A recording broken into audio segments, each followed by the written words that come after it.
I work as a staff member at a shop within a large hospital. I had no particular complaints about my job and was generally satisfied.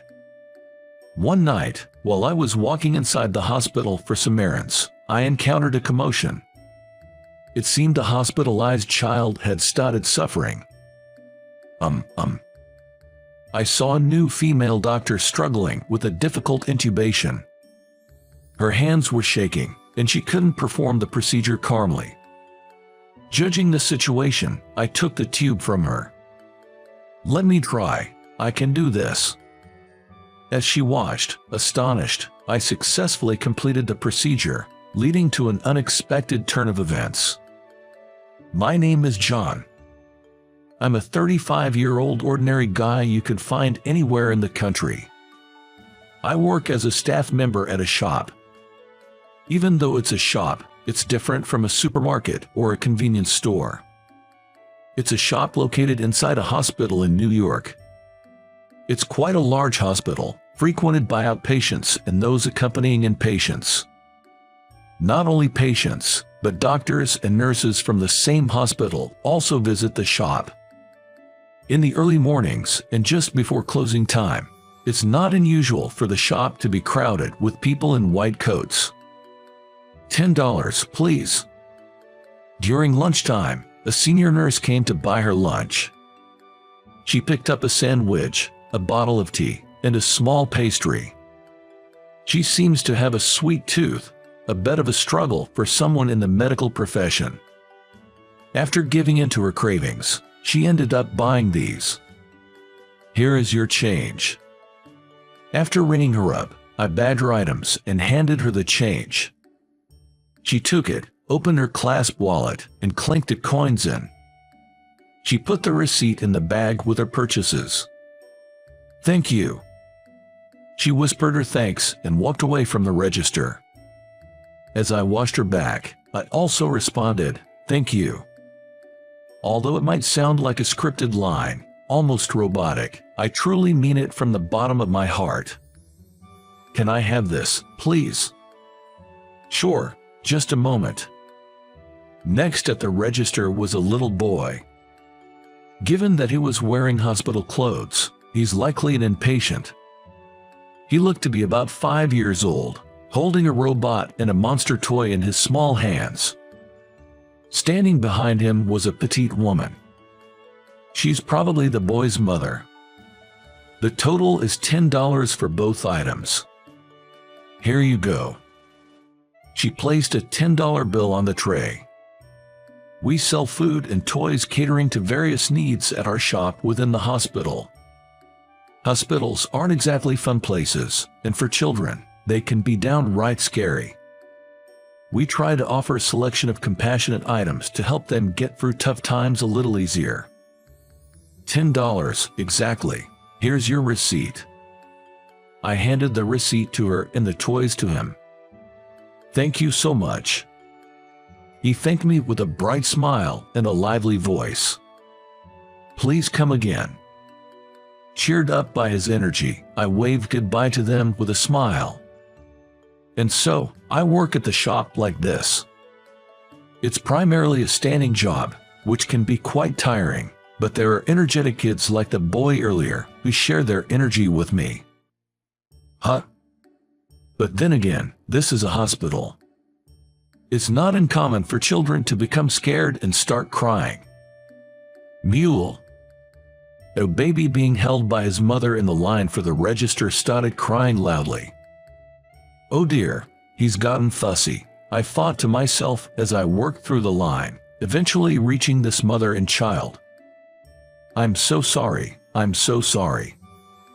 The mother apologized to those around her, looking embarrassed.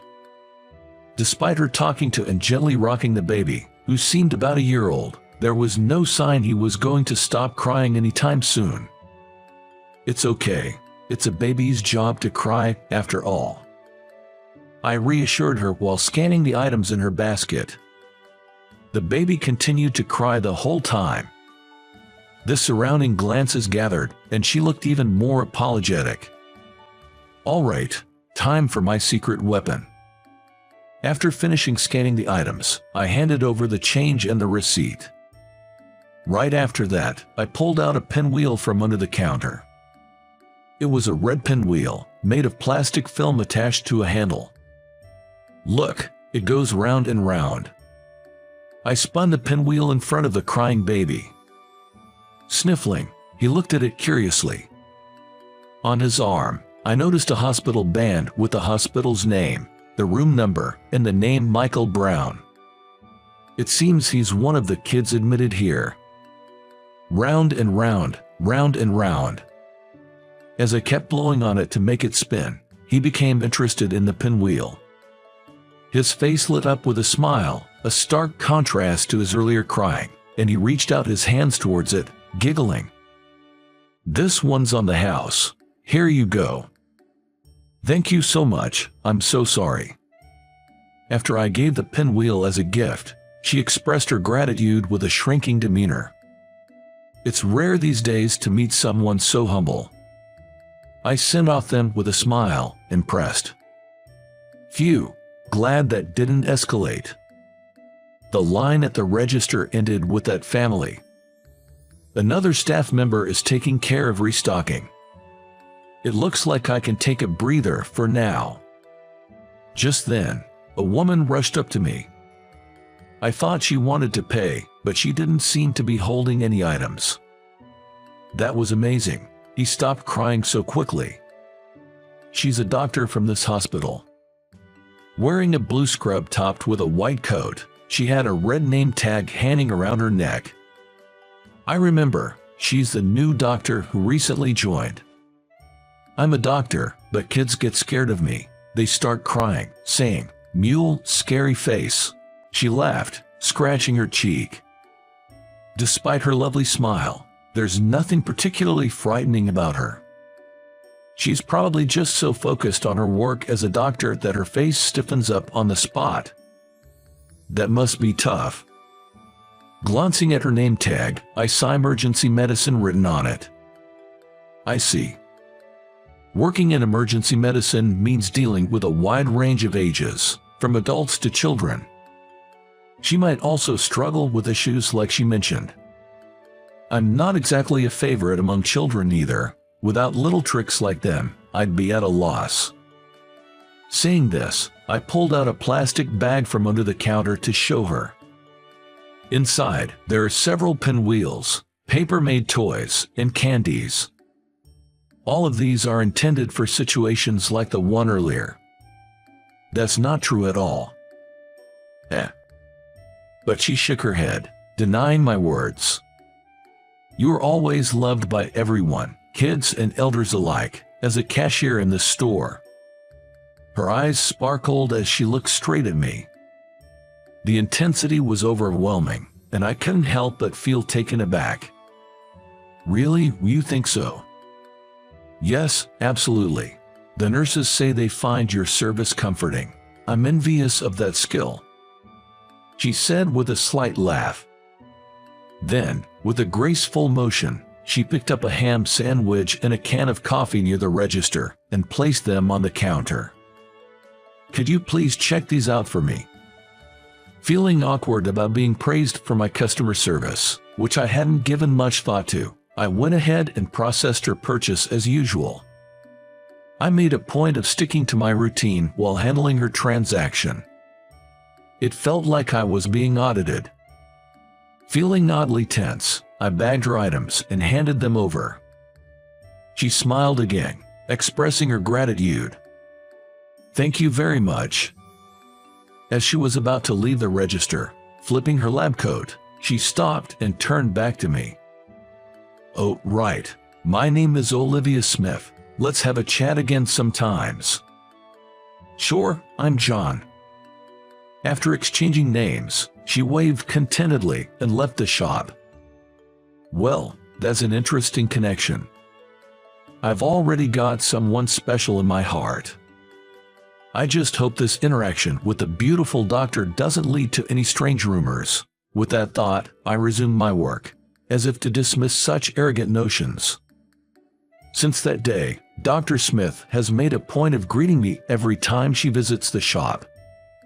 is not unwelcome, and having a bit of non-work-related chat is a nice break. This had been the case for some time, but she engages with other customers in line, either initiating conversations or responding to them. No dessert today. That's right, it would be too much to have it every day.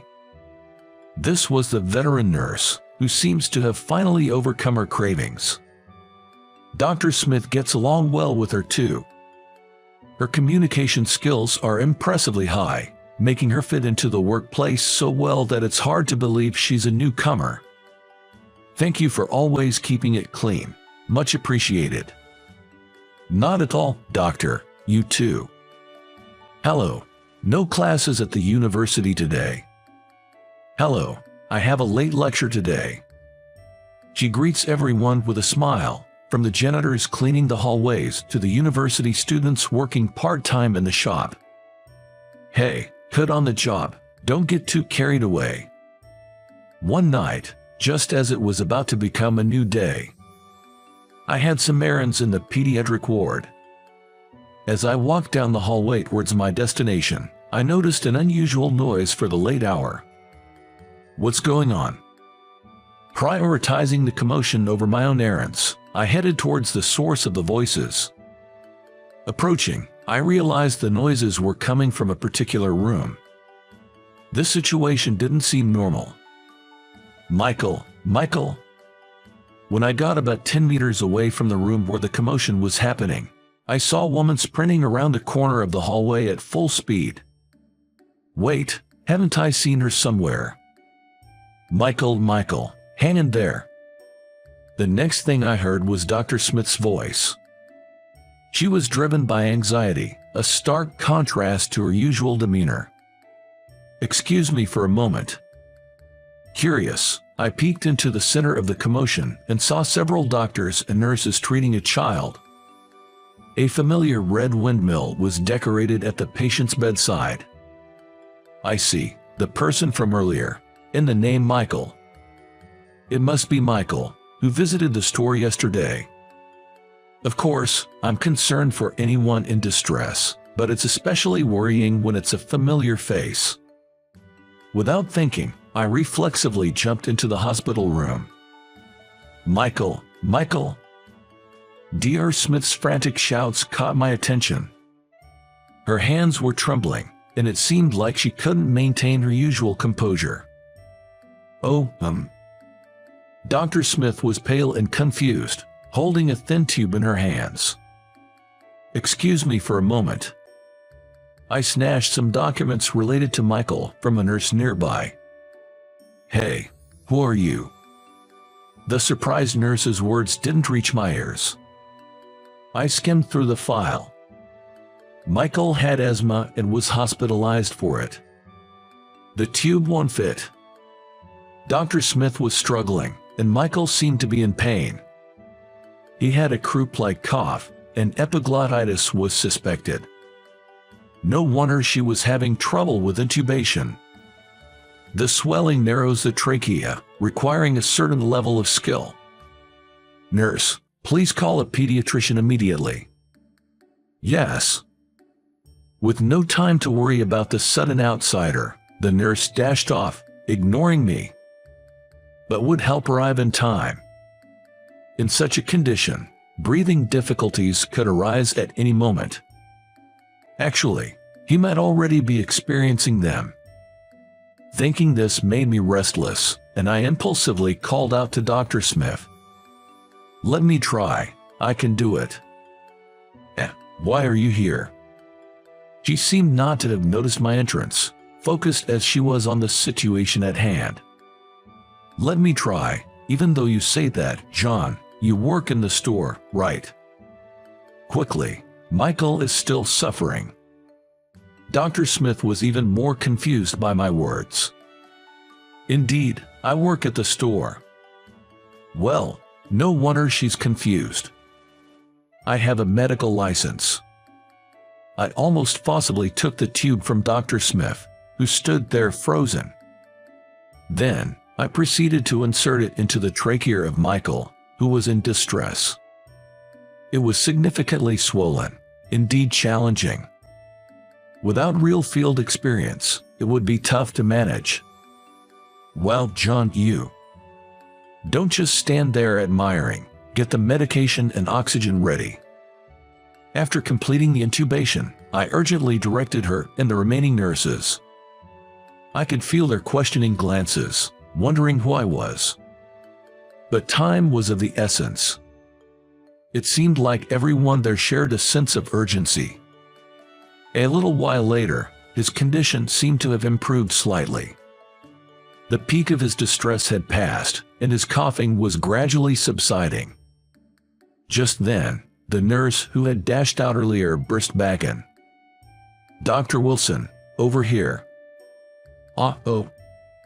The pediatrician, Dr. Wilson, who entered the room with her, widened his eyes when he saw me.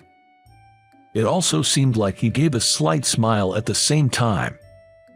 "I'll take over from here." He stood by Michael's side and quickly assessed the situation. Then he continued speaking to me. "Thank you, John." His treatment continued. As an experienced doctor, his skills were evident. Each action was quick yet precise, and his instructions to the nurses were clear. "Let's leave the rest to him." "Yes." Encouraging a stunned Dr. Smith, we both left the room. I leaned against the wall in the hallway, waiting for her to calm down. Though I intended to wait, she spoke sooner than I expected. "Really, how pathetic I am." Tears welled up in her eyes, and her voice trembled. "Intubation in that state is difficult. It's understandable for a novice doctor with little experience not to manage it. It's about gaining experience from situations like this and improving. No matter how much you study and train to become a doctor, the actual field can differ significantly from the ideal. I too have felt this starkly in the past. John, but I couldn't do anything for him as he suffered. That's what frustrates me." The tears that had been welling up fell. Every doctor has their specialty. Even Dr. Wilson, an expert in pediatrics, would probably find neurosurgery challenging, and I doubt he can perform heart transplants. So don't beat yourself up. It's about finding your strengths going forward. I intended to comfort her with these words, but she was still crying. That might be true, but it's still frustrating. I can't always make children smile, nor can I save the suffering ones. Maybe I really can't do anything after all. I regretted my words a bit. In situations like this, what's needed isn't advice. It's words that affirm the person who is feeling down. That's not true, Dr. Smith. I deliberately addressed her with the title doctor to protect her dignity as a doctor, because I thought she might otherwise become self-critical. Your instructions were precise. Sending someone to call Dr. Wilson was the right decision. It's fair to say that your judgment saved Michael. After I spoke those words, she wiped her tears with a handkerchief and whispered a quiet thank you. At the same time, she nodded repeatedly, as if savoring my words. Then she asked me a question. "John, you were actually a doctor, right? A life-saving one at that, to perform such a difficult procedure flawlessly." Having somewhat recovered, she now seemed interested in my story. "With such impressive skills, why do you choose to hide them and work in the store?" As I spoke, her face, without me realizing, had brightened up as usual. If I had to point out anything different, it would be that her eyes were bloodshot. I hesitated about whether to share my circumstances. I hadn't done anything wrong, nor did I have anything to hide. I was just afraid that talking about it might reopen my own wounds. But brooding over it forever wouldn't start anything new. "Come with me." Deciding to open up, I asked her to follow me. Turning around, I started walking down the hallway. Her footsteps echoed as she followed behind me. Weaving through the hospital, I led us to a certain room. The room's lights were off as we entered. "This is a private room for a bedridden patient, right?" "Yes." As she said, a single girl slept by the window at the far end of the room. Only the light by the bedside was on, and 2 folding chairs were set up. "You must be tired. This is going to be a long story." After prompting her to sit, she did so with a puzzled look. Then, I turned to the sleeping girl and gently touched her face. Placing my palm on her cheek, I stroked under her eye with my thumb. As expected, she showed no response. "Amelia Taylor." Seeing the name on the wristband, she seemed to grasp what I was about to say. "Could this child be yours, John?" "Yes, Amelia, 3 years old. My daughter. She's been in a coma since birth due to an accident during delivery. She's never opened her eyes. Not even once." As I revealed the truth, she covered her mouth, a look of shock crossing her face. "When Amelia was born, my wife, Emma, lost her life. She had a placental abruption, and an emergency surgery was required. The response was quick, but the uterus didn't contract, and she bled out. Amelia was deprived of oxygen, leaving her brain damaged and in a coma from the moment she was born. While Emma was fighting for her life, I was swamped with an entirely different task. I only learned about the severity of my wife's childbirth after everything had ended. At that time, I was a busy emergency medicine physician. That day, too, I was performing emergency surgery on a patient from a traffic accident. Phew, that was close. Yeah, John, you're as skilled as they say. I'm not really. It's all thanks to the support from my seniors.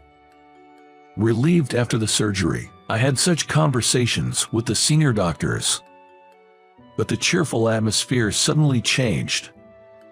The sound of hurried footsteps approached, and then the door was flung open. A breathless nurse, with tear-filled eyes, looked at me. "Dr. Taylor, please, come quickly." I had been notified about entering the delivery room, so I was planning to head there soon. Thinking casually that my child must have been born, her expression filled me with dread. Her face was far from celebratory. Following the nurse, I found Emma peacefully asleep. Her face was serene, showing no signs of distress. Holding her cold, white hand, I knelt down and wept loudly. A grown man, crying unabashedly, shedding large tears. "Emma, Emma." A large stain formed on the sheets. I shouted until my voice was hoarse, but she never woke up to chide me for being too loud. That day, the patient I was in charge of miraculously pulled through. I was thanked profusely by both the patient and their family, but I couldn't genuinely accept their gratitude. It wasn't that I couldn't accept my wife's passing. I just wished I could have fought alongside her until the end. I wasn't there for her final moments. She never got to see Amelia after she was born. And Amelia has never seen her parents or the world, remaining asleep. Our family was torn apart, suspended in midair. Since then, my spirit was broken. I couldn't work as a doctor anymore. Amelia's primary physician became Dr. Rodriguez, a pediatrician and my mentor. I see. I couldn't bear the thought of our family remaining divided. I decided to stay close to her by working at the hospital store. Thanks to Dr. Wilson's kindness, I'm allowed to stay overnight with her a few times a month. It just so happened that this coincided with the commotion involving Michael. I'm sorry for asking without knowing your situation. Dr. Smith, sitting next to me, fidgeted with an apologetic look. I was about to reassure her that it was okay, but she was the first to speak. But I want you to return to medicine, John. Excuse me. Her unexpected words took me by surprise. She then shared her past with me, looking downcast. John, I lost my best friend in an accident. They had plans for the next day and even for the upcoming holiday. But those plans never came to fruition. I wanted to reduce the number of people dying from sudden accidents. That's why I chose to become an emergency medicine doctor. Her usually gentle demeanor was filled with determination and strong emotion. But after the incident with Michael, I realized how inexperienced I still am. That's why, John. What? I was startled by her sudden approach and raised my voice unintentionally. It echoed down the hallway, likely causing a disturbance. I wish for you to return as a senior in emergency medicine. Please, let me call you my master. Master. Her unexpected words left me astonished. Despite my shock, she continued. I've always felt a sense of urgency. Despite having lofty goals, my skills didn't match up. I was trying too hard to fit in to cover that up. To me, her behavior had always seemed natural. I thought it was just her being herself, but it seems I was mistaken. That's why I envy your skill, John, if you're willing to return to medicine. I'm sorry, Dr. Smith. Her words truly meant a lot to me. But the trauma from that day still held me back. I can't sort out my feelings yet. Is that so? But I won't give up. I'll keep asking you until you're sick of it. She declared this emphatically. Weeks passed since that day. I was working as usual at the store, handling the queue of customers at the register. Then it happened. Whoa, what was that? A loud thump sounded. Unable to stop the register, I continued my work, albeit distracted. Did you hear that noise just now? Yes, it was quite the impact. I wonder what happened. That's the thing, you see. An older lady mentioned that there had been a traffic accident on the main road in front of the hospital. Apparently, a bus and a large truck had a head-on collision.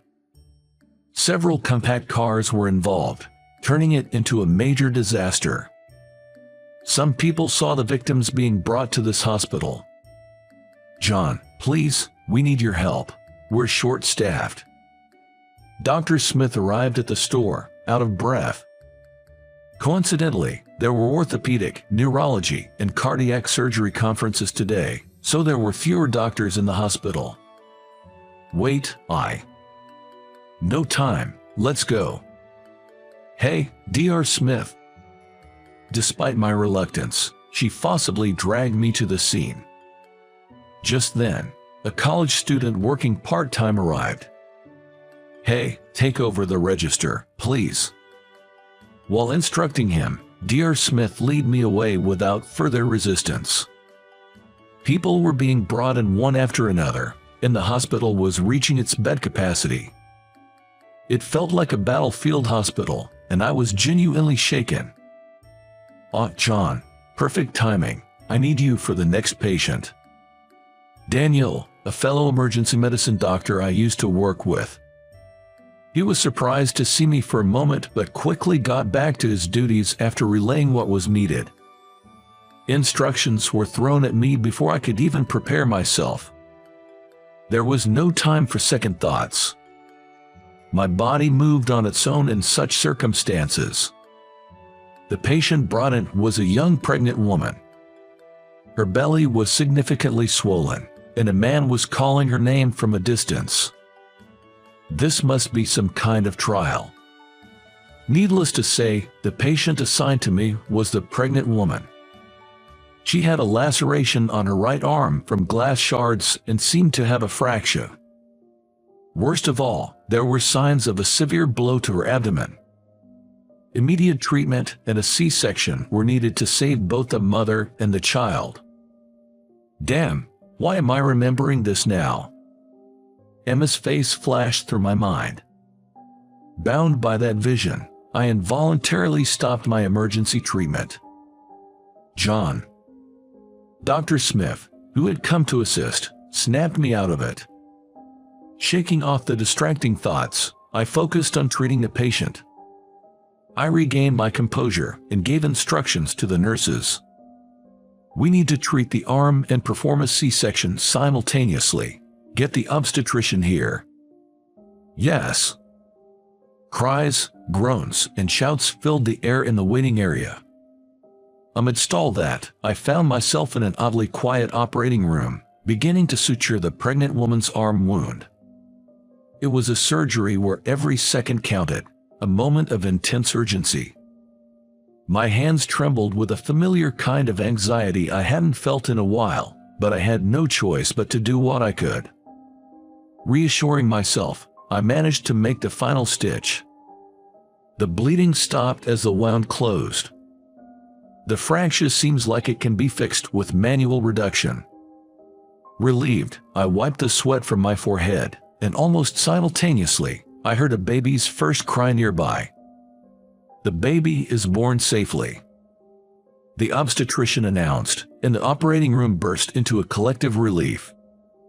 The patient's vital signs stabilized. Thank goodness, really. Amid the cheers, I quietly shed tears. The accident was caused by the truck driver falling asleep at the wheel. He had a chronic condition and had taken medication with drowsiness as a side effect. He's hospitalized in a local hospital now, receiving treatment. The pregnant woman I operated on is also on her way to recovery. Her baby was in the NICU but was soon moved back to a regular ward. Though her dominant arm is broken, making childcare challenging, her husband seems kind, which is reassuring for now. While walking down the hallway with these thoughts, I happened to run into that family. The husband was holding the baby, with his wife beside him. "Dear Taylor, that's you, isn't it?" "Yes, I'm John Taylor." As I introduced myself, the couple's solemn faces lit up. Their baby was sleeping in the father's arms. "Thank you so much for everything. We'll never forget your kindness." "It's nothing. I was just doing my duty as a doctor." Though I said that, they kept thanking me over and over again. Seeing the lively couple, I felt proud to be a doctor. That night, the hospital had calmed down and returned to normal. In a room, I spoke to my sleeping princess. "That's what happened. Impressive, right? Daddy did well." Of course, there was no response. Suddenly feeling empty, I was reminded of the past. The funeral, dealing with relatives, and above all, the sorrow of loss that prevented me from celebrating Amelia's birth. This guilt was the main factor hindering my return. "Amelia, would you support me if I said I wanted to return to being a doctor?" I looked at my daughter. "Haha, your eyes and mouth are just like Emma's. I'm looking forward to the day you wake up, Amelia." Just as I gently stroked her head, whispering to her, "Amelia." I caught a slight movement of her finger out of the corner of my eye. I grabbed her hand and called out, "Amelia, Amelia." But there was no response. Well, things don't work out that conveniently, do they? I was excited for a moment, but I quickly regained my composure and sat back down in the chair beside the bed.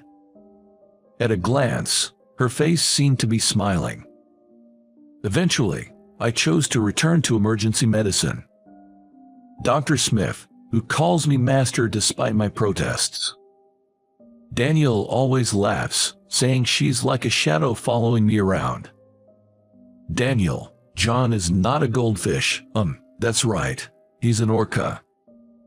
Despite the collective eye rolls, Dr. Smith doesn't seem to mind. My working hours and shifts are flexible due to Amelia, which I'm grateful for but also feel guilty about. I intend to do my best with what I can. It seems like Amelia's hand movements have been increasing. Perhaps as I take steps forward, she is following suit. She can't walk or talk yet, but I always dream of going home with her someday. Recovery from despair takes time. How long it takes depends on the individual's mental state. Perhaps I've taken quite some time. For about 3 years, I had averted my eyes from my profession as a doctor. But I have recovered now. For Amelia's sake, I can't stay stagnant forever. What's lost won't return, but memories live on in the heart. Cherishing them, I vow to look forward with hope. Remembering my wife's smile, that was my pledge.